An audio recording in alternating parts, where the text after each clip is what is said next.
Hey yo, in this video we're going to take a look at some lights. Reason being is because I recently got my hands on the Surefire X300 Turbo as part of another firearm. And so I wanted to take a look at the X300 Turbo versus the ones that I'm normally carrying, which is the TLR-1 HL. I got a couple of those. I also have the TLR 7 sub, and then on my duty I have a TLR 7 as well. And so, and then I have a TLR 1 regular, and what else do we have? A couple of TLR, or excuse me, Streamlight pocket flashlights. I can't remember what the single one is. And a, what is it, the Pro.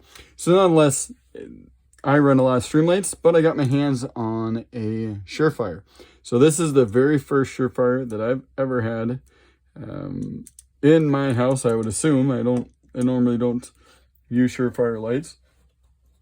I've never bought one, and only a couple that I know have had Surefire handheld. So it'd be interesting to see.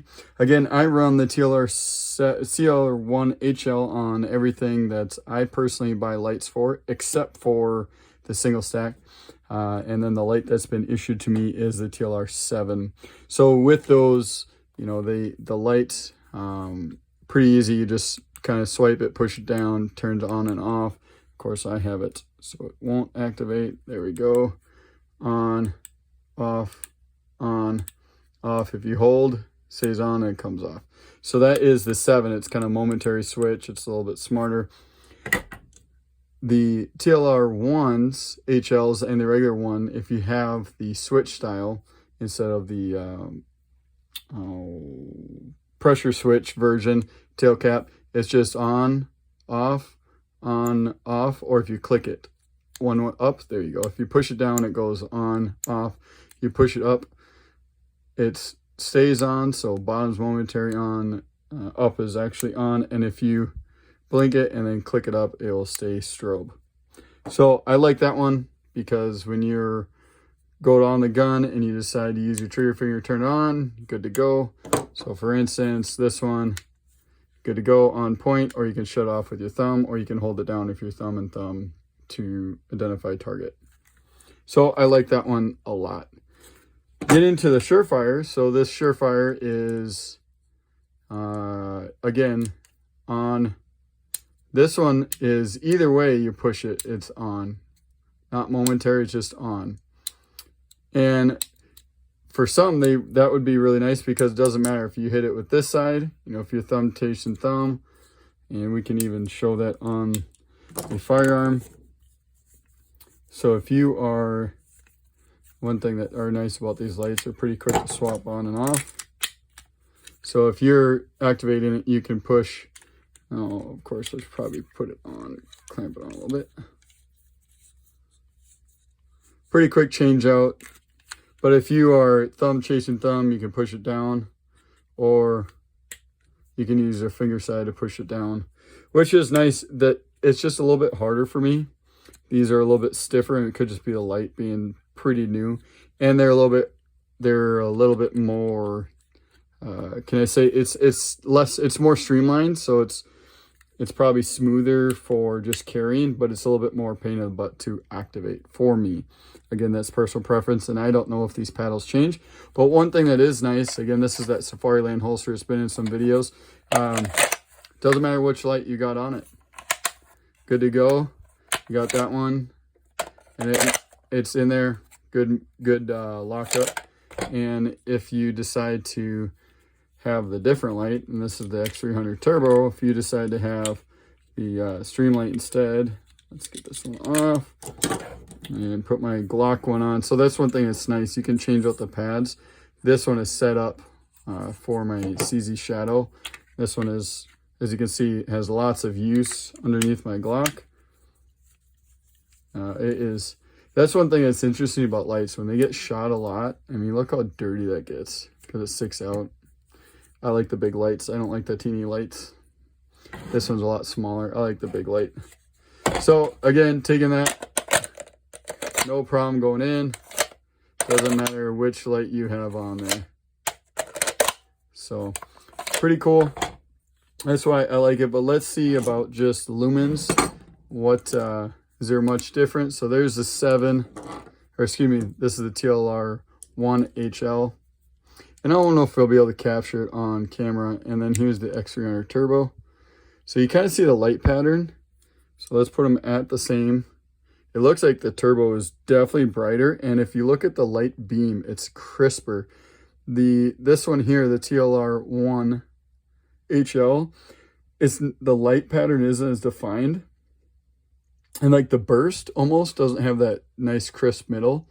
As we get further out, so I am approximately 2 feet off the table, you can still see a nice kind of light pattern defined, and this is just more of a wash. Still very bright. I've used this one in the field, and for me, it's been very bright. Good enough to identify your target and what's behind it. This one has more of that isolated beam. And if you were to look at it, let's say even 4 feet towards the wall, so I have it flashing towards the wall right now, the X300 Turbo still has that nice crisp circle all the way out. Whereas that wash you see right here is still on the wall, and it's definitely bigger and defined, but it's still just as bright. You don't lose it. It's just not as crisp as it is here, right? So this one's very crisp, this one is not. And so that's the same thing that translates to the wall. You're able to see a tight beam, still very bright on the wall with the X300 Turbo, and you see more of a washed beam with the TLR HL.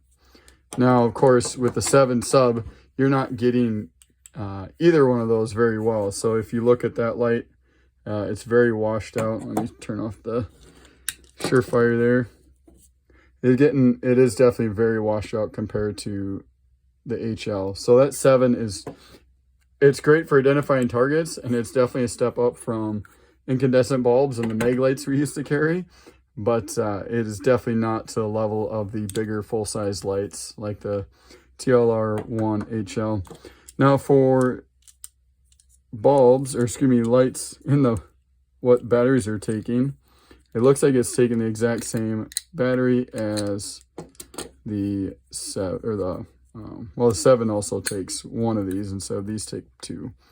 So we have Streamlight batteries in the Streamlight, and we got Surefire batteries in the Surefire. Go figure. But these ones take 2 of the, CR123s, and my 7 sub takes a single CR123. So really, it comes down to what are you willing to spend the money on? For me, I like the price of the TLR-1 HL right around that, I don't know, 160, between 130 and 160, versus the X300 Turbo, I believe. You can shoot me if I'm wrong, or tell me in the comment section if I'm wrong. But I believe these are 300 plus, depending where you get them. So those are the 2 lights I got my hands on. Tell me which one you guys run, which one you trust your life to. Oh, and just kind of size difference. I don't know if you're noticing that, but there is a substantial difference between the 2. So the X300 Turbo is, what would you say that? Probably about an inch, half an inch longer in the bezel versus the TLR-1 HL. So that, to some people, that matters. To me, it doesn't. I have no problem with a longer light sticking out. I just really liked the price per value, what you're going to get with the Streamlight versus the Surefire here. And so I appreciate both the options. For me, I've used more the TLR-1 HL than I have this Surefire, of course. I'm being honest, I have very little experience with the Surefire.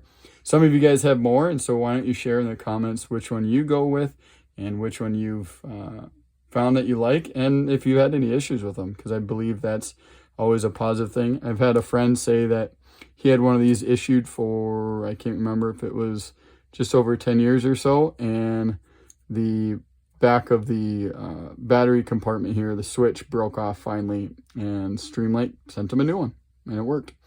So, but anyways, if you like the video, make sure you comment, like, subscribe, and we'll see you on the next one. Have a good week.